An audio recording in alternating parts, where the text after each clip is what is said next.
She didn't carry a gun. She didn't wear a uniform. She limped through Nazi-occupied streets, while the Gestapo hunted her name. The most feared Nazi officer called her the most dangerous spy in Europe. Wanted posters warned, she limps and she kills, with one leg. She crossed frozen mountains, outsmarted Hitler's secret police, and helped bring the Nazis to their knees.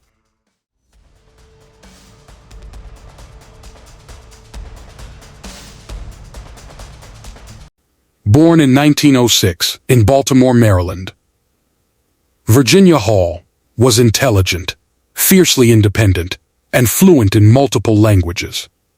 She dreamed of a diplomatic career, but fate dealt her a cruel blow.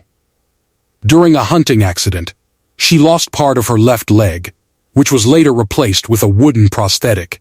In an era that equated physical disability with weakness, the U.S. State Department dismissed her, ending her official ambitions.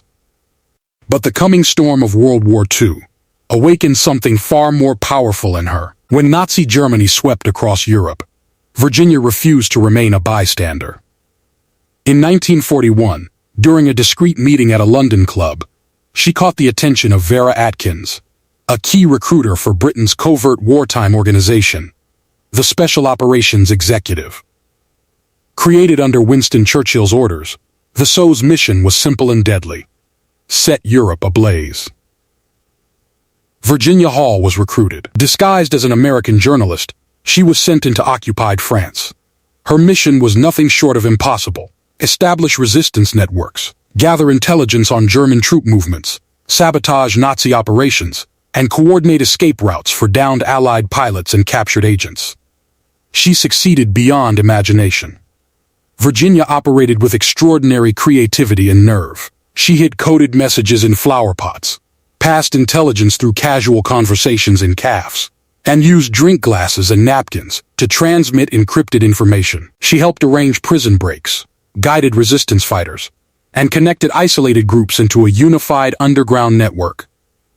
Every move she made tightened the noose around the Nazis' control.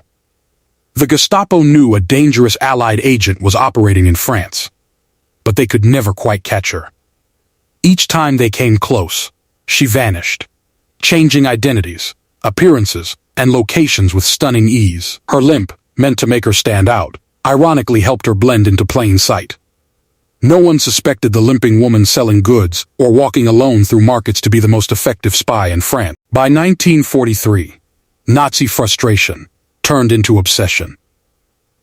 Virginia Hall had become a legend, an invisible enemy dismantling German operations from within.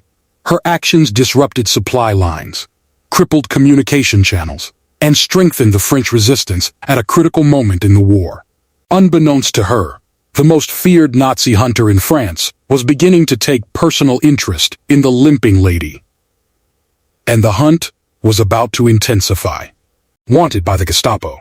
By 1943, Virginia Hall was no longer just a rumor moving through the underground of occupied France. She had become a full-scale obsession for the Nazis.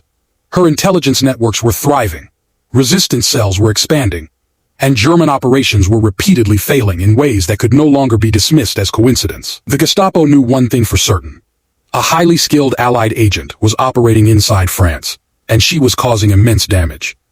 The man assigned to hunt her down was Klaus Barbie, the infamous Gestapo chief of Lyon, later known as the Butcher of Lyon.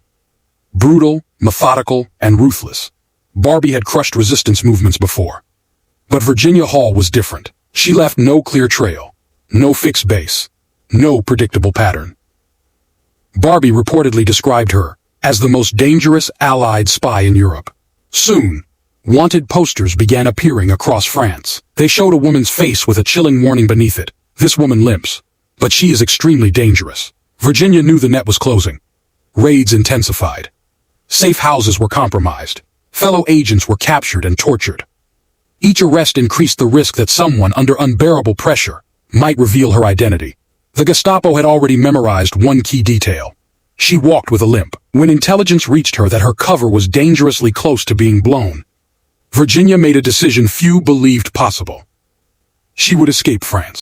Her route led south, toward the Pyrenees Mountains, a treacherous, snow-covered barrier separating France from neutral Spain. The journey was lethal, even for healthy young men. Virginia attempted it with a prosthetic leg, made of wood, which she jokingly but affectionately called Cuthbert. As she struggled through freezing temperatures, steep inclines, and exhaustion, she radioed London to report her condition, mentioning that Cuthbert is giving me trouble. The response from headquarters, unaware that Cuthbert was her artificial leg, was dry and practical.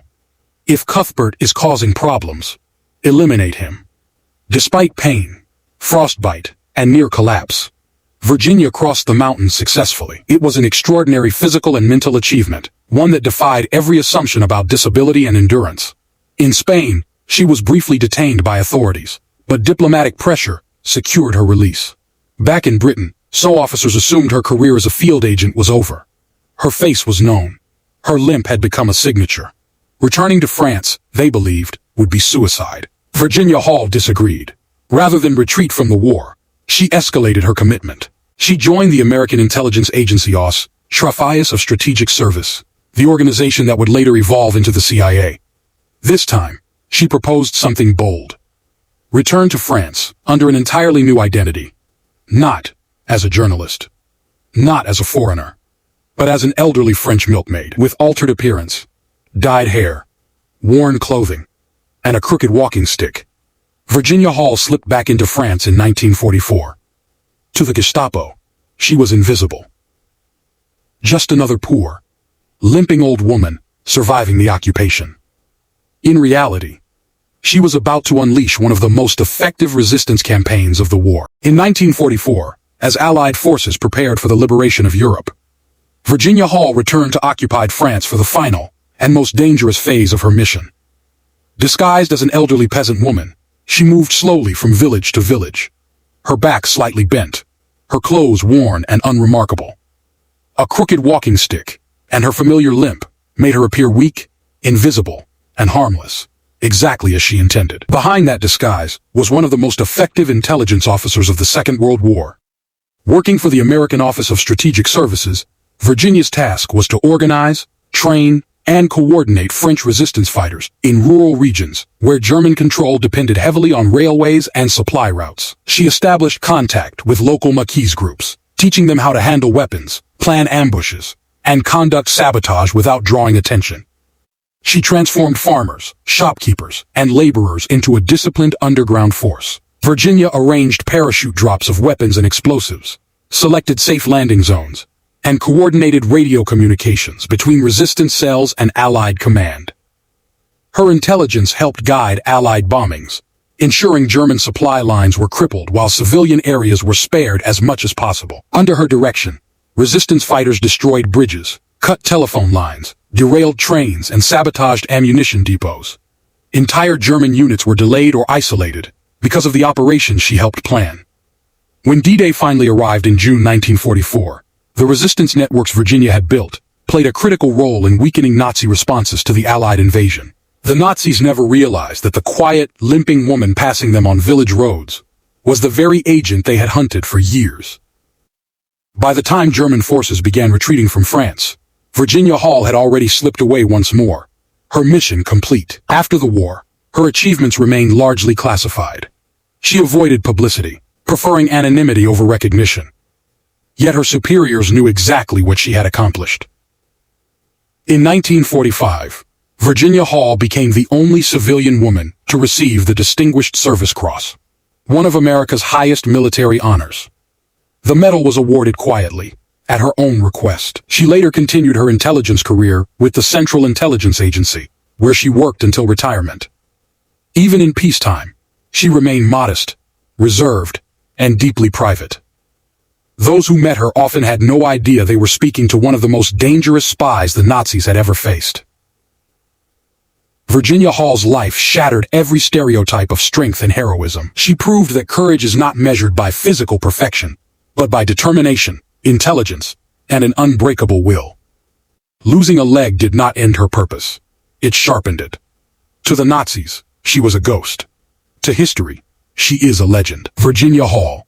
One leg. Limitless courage.